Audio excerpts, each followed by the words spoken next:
We guide you through how to transfer photos from iPhone to PC.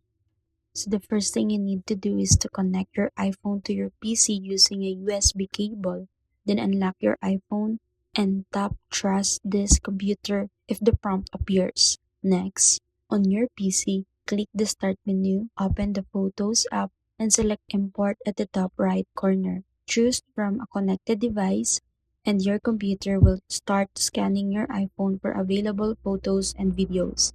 Once the files appear, select the photos you want to transfer or choose Select All if you want to move everything.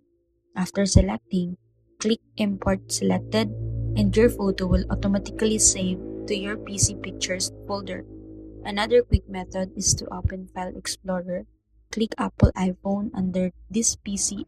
Open the DCIM folder, then simply copy and paste the photos you want directly into a folder on your computer.